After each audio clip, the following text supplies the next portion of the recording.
Hey everybody, Peppermint here, and welcome back to another exciting episode of the Anomaly. If I had to describe last episode in 2 words, it would be high school drama. Or is that 3 words? Anyways, a lot of high school drama, so let's see what happens this episode. I sat down in my usual spot and began unpacking my textbook and notepad for the lecture. Up until that moment, my mind had been so focused on what had just occurred in the cafeteria that I didn't notice the empty seat next to mine. Oh, Kiera's still missing. Interesting. So she's not here either, huh? Class hasn't even started yet, and I could already feel my mind slowly starting to drift back towards thinking about Kiera. Since I first met her, she'd been nothing but an enigma. It was far too early to start making any assumptions, but something certainly felt a bit off. It seemed to me like she had a wall built up that was preventing her from letting off too much about herself. My thoughts were put by the wayside for the moment as the soft vibration of my phone caught my attention. I pulled up my phone, shielding it from view with the edge of my textbook. Ethan, hey, you doing anything after school? It wasn't often that Ethan and I hung out outside of school anymore, so I gladly entertained the idea. Not at all. What'd you have in mind? Perfect. We're going to Polly's to celebrate as soon as they let us out for the day. All the way down at the mall? Do you have your parents' car? Nah, but I figured you could use the exercise tuck. Besides, it's on me. I wasn't about to argue against free food.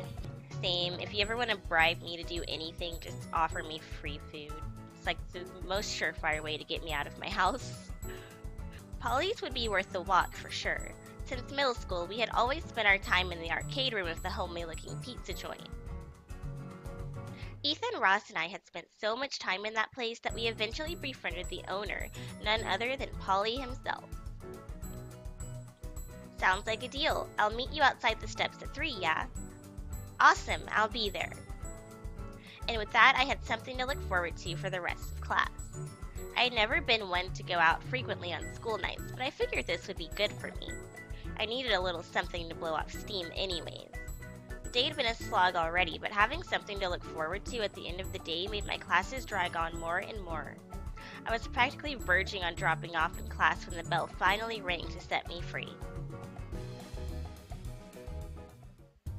I hurriedly made my way to the exit to meet up with Ethan when I bumped into Kiera shortly before reaching the doors.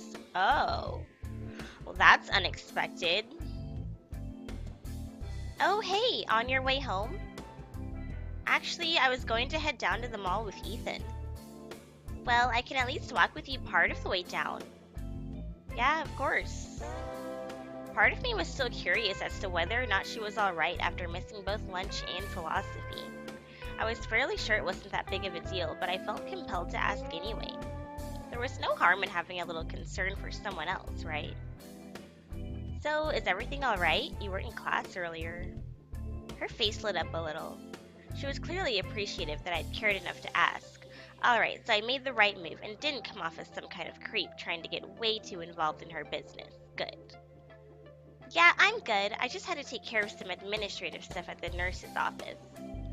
It took a little longer than I expected since I arrived so late in the semester. So it was nothing after all. Why don't I believe you? Oh, that's good then. I was under the impression that maybe Ross's jokes were proving a little too much for you. No, that's definitely not an issue in the least. I let out a sigh of relief and chuckled a bit.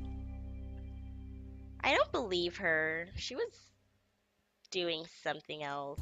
I mean, maybe I just am suspicious of everyone because that's just how I am when I play these kinds of games, but administrative stuff in the nurse's office?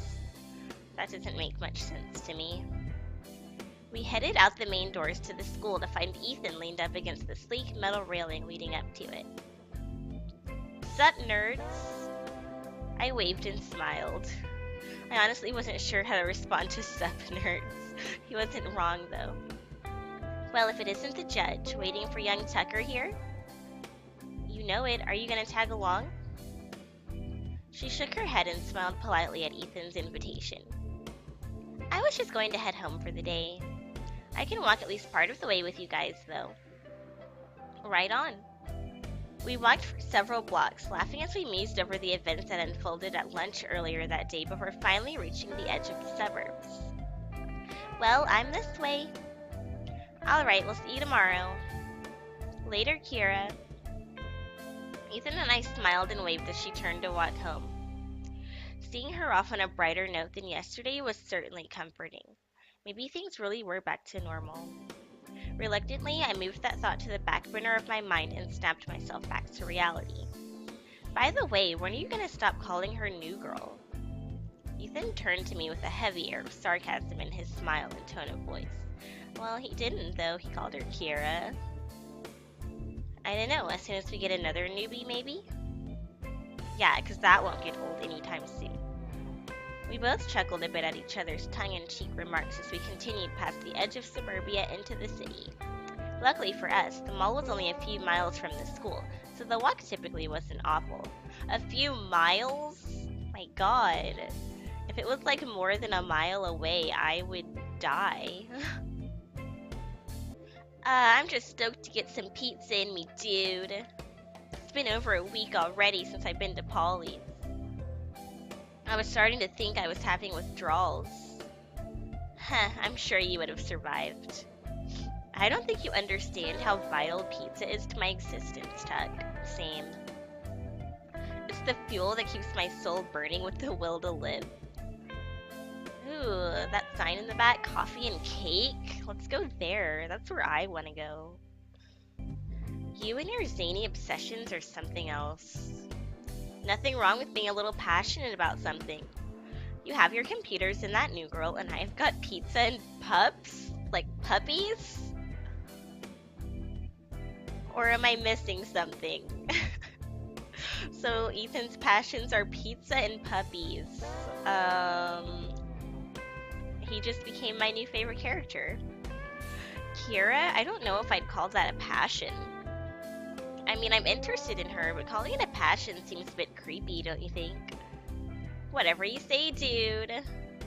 All I'm saying is that I think it's cute. You two seem to get along pretty damn well. Well, I appreciate it, I guess. I really did, too. As abrasive as he could be sometimes, I know when he's actually trying to be genuine.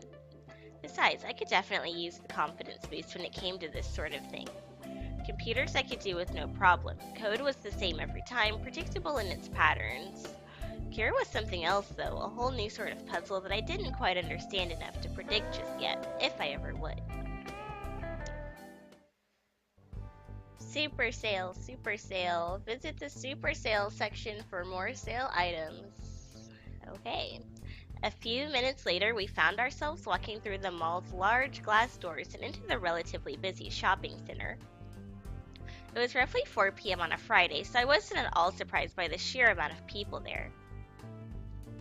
I was, however, much more used to visiting Polly's around the later evening when the mall was practically empty. Seeing the place so lively was something I didn't see often.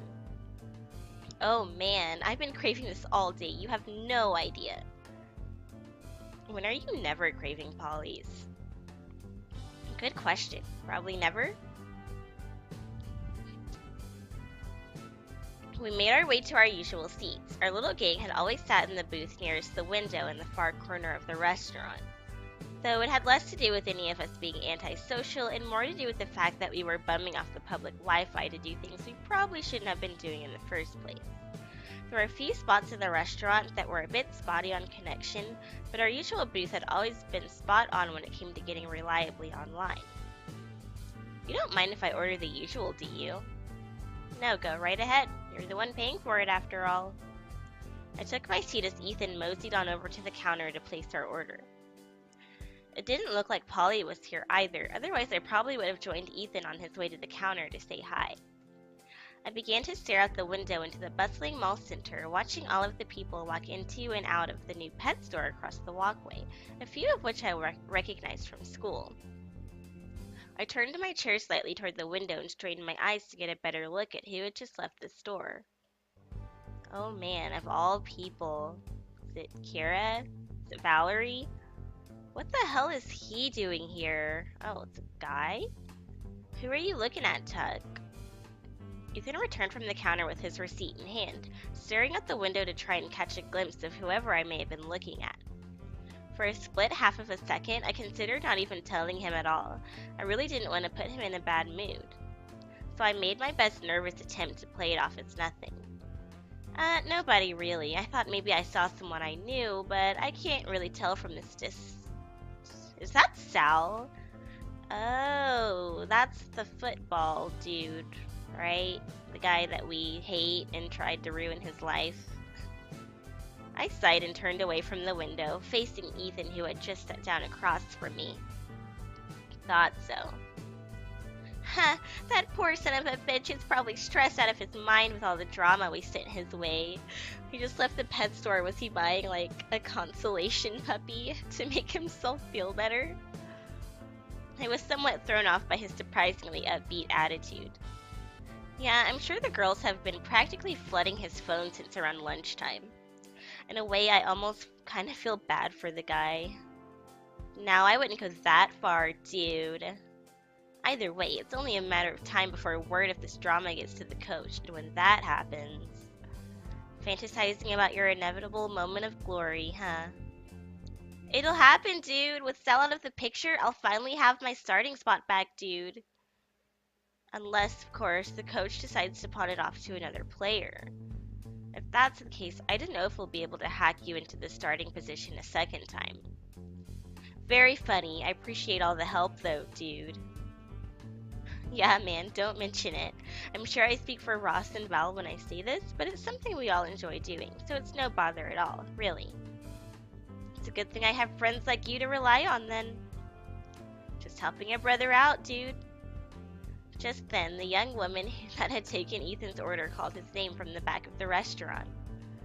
Looks like that's us. He made his way up to the counter again, eager to dig into what he considered to be the best pizza in the continental U.S. I couldn't really blame him either. Polly's definitely had one of the most unique tasting pizzas I've ever had. Ethan returned with what we had all come to refer to as the usual, a large pepperoni pie, 4 cheeses, and a finishing layer of sweet sauce that made it unique relative to the number of pizza joints in the neighborhood. I'm so hungry, you guys. I don't even eat pepperoni, and that still sounds good because it's like 3 p.m. and all I have is this tea, and tea is not enough. Now I think I'm gonna get pizza after this, no joke. It's been way too long, man. You can say that again. If you weren't here, I'd probably be able to down the whole thing on my own. What do you mean probably? You've done it before, haven't you? It was probably one of the most disgusting sights I'd ever had the pleasure and misfortune of witnessing. One that I was not particularly eager to repeat anytime soon. Ethan and I laughed before digging into our food. We each ate our first couple of slices in dead silence, since neither of us was willing to stop consuming the pizza, equivalent of crack, to talk to one another. On about my 3rd slice, I noticed Sal leaving the pet store from the corner of my eye. I carefully glanced back over at Ethan to see whether or not he noticed, but he was still too lustfully involved making love to his pizza to notice anything else. Ethan was in a great mood though, and despite his disinterest in Sal, I'm sure a run-in with him wouldn't end well at all. Finding Ethan in a mood like this was about as rare as spotting Ross outdoors. Which was incredibly rare. So I put it out of my mind. Judging by the direction he was headed, Sal was likely on his way out anyway. You alright, computer boy? By the time I had snapped back to reality, Ethan had already finished his half of the pie, along with a slice of mine. Hands off my pie, dude. If he hadn't been the one to pay for it, he would have been one sorry son of a bitch. Yeah, you don't touch people's pizza. I don't care if he paid for it or not. Oh, come on, man, what gives? You were zoning out like Val for a second, so I figured you were done. No big deal, I guess, though I can't say I'm a huge fan of being compared to the space cadet. Did you need to stop by anywhere else before we head home? Nah, I should be fine. Ready to head out? You know it. We both grabbed our drinks and headed back into the main walkways of the mall. Stepping out into the crowd with Ethan close behind, I noticed an audible thud and what sounded to me like the contents of a drink being spilled behind me. Ethan must have bumped into somebody as we were leaving Polly's. Oh god. Hey Ethan, you okay? Well, shit. Is that Sal? I turned around and saw an enraged Ethan, shirt drenched in Diet Cola, standing face to face with none other than Sal. So that's Sal, huh? You would be the kind of guy to adopt a puppy from a puppy mill. He looks like it. He looks like a tool. That haircut. Tank top. Definitely not somebody you want to be friends with. And here I thought we wouldn't have to worry about seeing him, let alone physically running into him.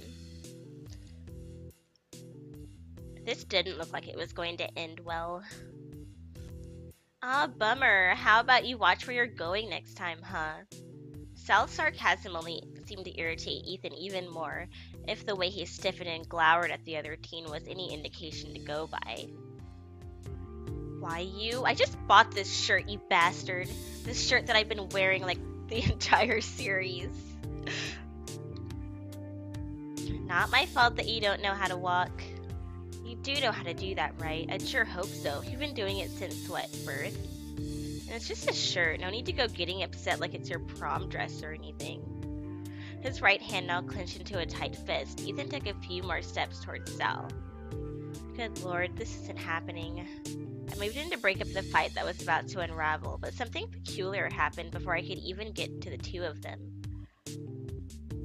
You're gonna... At that moment, all the rage that had been building up on Ethan's expression had seemingly vanished in an instant. Like the frequent changes in the Colorado Springs weather, his mood had noticeably changed on a dime. Instead of confronting Sal, to my surprise, he walked right past him and bolted straight into the store directly behind him. Puppies? Is it because of the puppies? Yeah, whatever. Get lost. Sal's confusion was evident as he turned to his buddies that had been lingering nearby and strode off, hands stuffed in his pockets and shoulders hunched. What the hell just happened? I looked up at the sign sitting above the door that Ethan had so hastily ran into just moments ago, and it all came together like a giant puzzle. The Falcon Mall pets and stuff. I should have figured it had to do with the new shop I saw from inside Polly's earlier. I ran in behind him to see what he was up to. Hey Ethan, everything alright, man? I scanned the store from near the entrance to see if I could spot him. The store was pretty large for a mall pet shop. I followed the slight commotion that was coming from the rear of the store and saw Ethan in the playpen with not one but 3 puppies. What the hell? You're about to get into a fight with your rival and you're like, oh, puppies. Sorry, I got more important things to do. Who's a good boy? That's right, you are. Oh, and you too, buddy. Don't you worry about that. A little known fact about Ethan was that he had a ridiculous to a comical degree at times appreciation for small fuzzy animals. Okay, that's kind of adorable. Especially dogs. When his eye caught even the slightest glimpse of one, regardless of time, place, or situational appropriateness, he'd lose himself completely in this bizarre form of wonderment. You know what? I would be the same way. Like, do I want to fight with some douchebag? Or do I want to play with puppies? I think the answer is clear. It was like a small child had taken over for just a little while at times. I could only stand and watch while he got his fix of fluffy, lovable playtime with the pups. Trying to drag him away has only ever proven to be a fruitless effort in the past. For a moment, I was unsure as to who to feel more embarrassed for, him or myself. You're really something else, you know that?